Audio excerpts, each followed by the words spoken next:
Hey everyone, how's it going? I hope you're having a great day.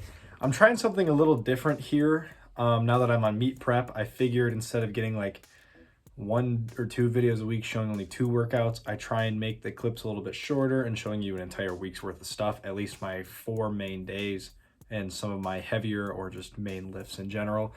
So that's something we're going to try out a little bit. You'll see me in the little corner, this little box here. So hopefully I can figure out a way to edit that in. But without further ado, let's get to it.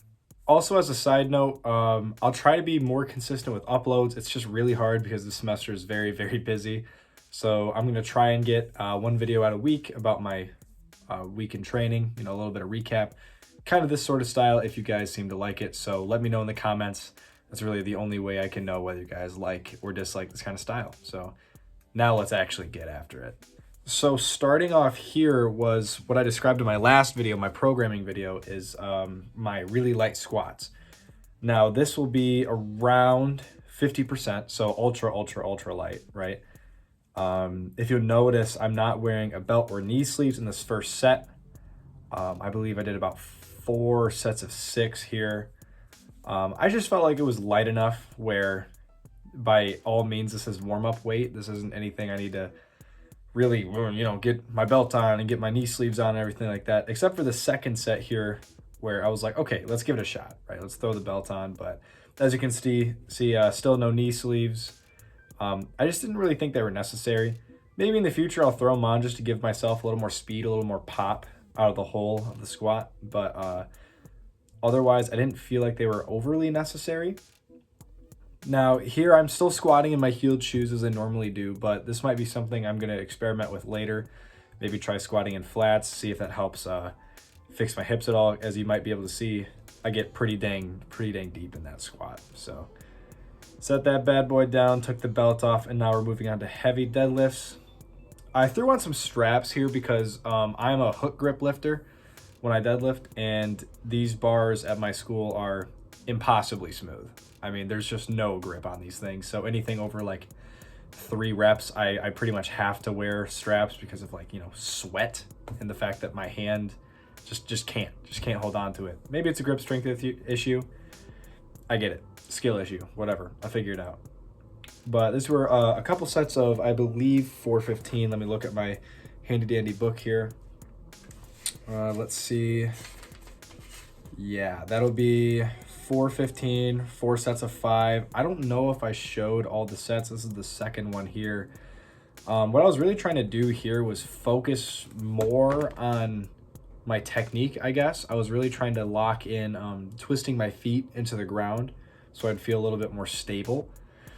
Here's a side angle for you. Now, I decided maybe, might as well. Different sets. I'll throw in a couple different angles. I really wanted to check my bar path here to see if it was relatively straight up, down. It seems like it. I mean, that seems pretty good. My only issue is my lower back rounds a little bit at the start. If you watch here, I'll set up, pull the slack out, and then just my first movement is a little bit of bend in my lower back. It doesn't hurt, does not cause me any pain or anything, but I fear that that might be a little leak in power moving forward. Moving on to bench, this will be my Tuesday lift. So this was a top set, 275 for 1. Pause was decent, butt didn't come off. Leg drive was pretty good. Overall, pretty solid. Quick fist bump there. Hell yeah. Then I had my back down sets. I believe this was 435? Let me take a look. It's a good thing you write things down, right? Yeah, so these would be 5x5 at 435, the classic 5x5 strength block. I decided to take off my wrist wraps here because A, it wasn't heavy enough to really necessitate, wrist wraps. And B, I just feel like not wearing wrist wraps for lighter working sets, kind of like a sub 80% work. I really feel the weight stacked on my hands, wrists, and forearms, just to get used to the feeling of, keeping the weight centered on my arms and everything like that. So here's another side angle, checking my bar path. Looks pretty good. But for the most part, it stays off the bench. I think on that last rep there, it came off a little bit. Oh, that face tells you everything. I knew that too. All right, moving on to some rows here. I did like 185 for 4 sets of 6 or 8. I did throw on straps because just, why not? I know they're not being used right now. I think I did that for more of a mental thing of like they're here if I need them, like if my grip gives out, because I'm trying to work my back here. This isn't necessarily a forearm workout. Yeah, I just took them off here, really getting after it. I believe this was 4x8. Let's take a look. 4x10. Look at me go. 4x10 at 185. I think this coming week I'm gonna aim to do a little bit more weight and just go from there. So here we've got my favorite exercise, the weighted dips. This was a pretty heavy set. This was 1x5 at about 275 pounds. So that's my body weight, about 200 plus 75 pounds on my little dip belt there. You can't see the weight, I'm sorry, but I only have so much room in a public gym. So this is the back down sets. I did 3x10 with about 240. So it's about 40 extra pounds added. I'm really cranking out the sets here. You'll notice I don't go fully to lock out at the top. This is because it like really hurts my elbows and shoulders. So I just try to tend to avoid it, trying to keep constant tension on my chest and on my triceps. All right, we've got some RDL action going about 275 for sets of 4x6. I am using straps for this one. Could I hold on to it with chalk and bare hands? Yeah, probably. But again, I'm working on my legs. Why do I need a forearm workout for legs? You know, I'm not working my grip strength here. That's not the main goal. I'm trying to move a whole bunch of weight. And for this last set, I did do 3 sets before that, or 4 sets before that. But here I was just messing around with 315, seeing how it felt. And honestly, it felt pretty dang good.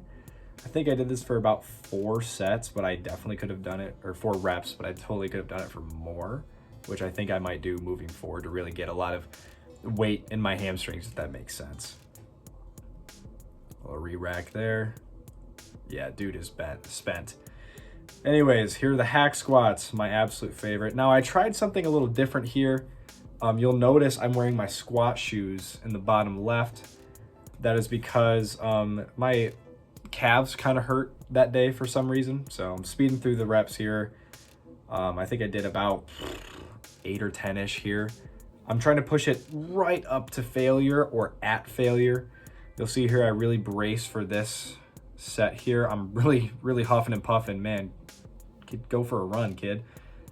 Try and push it really hard, and I had nothing. I had absolutely nothing for that one. All right, here's a side angle. This is a second set. Yep, going all the way down there. What I'm trying to do is really slow down the eccentric. So coming down, pausing a little bit at the bottom, and really trying to power myself up. For this set, I did do my 8 to 10. I forgot what it was. But then you'll see right when I get to just about failure here, push it real hard. There you go, attaboy. I'll rack it, and I get off the hack squat. I'm fighting demons right now, you can tell, but I get off the hack squat and you'll see I took off a plate, and this was pretty much to failure. I didn't want to leave anything in the tank. I was running out of time. I had classes and things to go to, so speeding through it a little bit here. It's easier, of course, because the weight is lighter, but I'm really trying to push the reps as hard as possible. Here we go. Real deep, nice pause. Oh man, yeah, that's usually my sticking point right there with squats and everything. So yeah, dude's battling some demons right now. Sick quads though, nice tattoo, bro. All right, to round out the week, we got some incline clips. I did a top set of 225 for, I want to say 3 reps. My shoulders were feeling kind of crunchy this day, so I didn't really feel a need to push it that hard. Besides, I was just trying to, set up for my working sets. There we go, nice fist bump. All right, drop it down to 185. Now you'll see here, I really try to slow down the eccentric, pause a little bit, come right back up with some speed. So I did do this for about 4 sets of 6, I believe, might've been 8. But I was really trying to push the mind-muscle connection aspect of this the most. So you'll see lock in. Dude, you're making some horrible faces. What are we doing? I guess that's something I gotta work on my facial expressions. Good God, dude. Fist bump. Hell yeah. Attaboy. Yeah, you turned that camera off. All right, well, that's a wrap on this past week's training. Week 5 should be coming soon. That was wrapping up week 4. If you like the style of content, I'll keep at it the best that I can. I just figured you might get a better insight into what my training kind of looks like. And don't worry, I do have a couple specialty videos on the way. Got some pretty good ideas, so if you'd like to stick around and find out more about it, like, comment, subscribe, and I will see you in the next one. Danny out.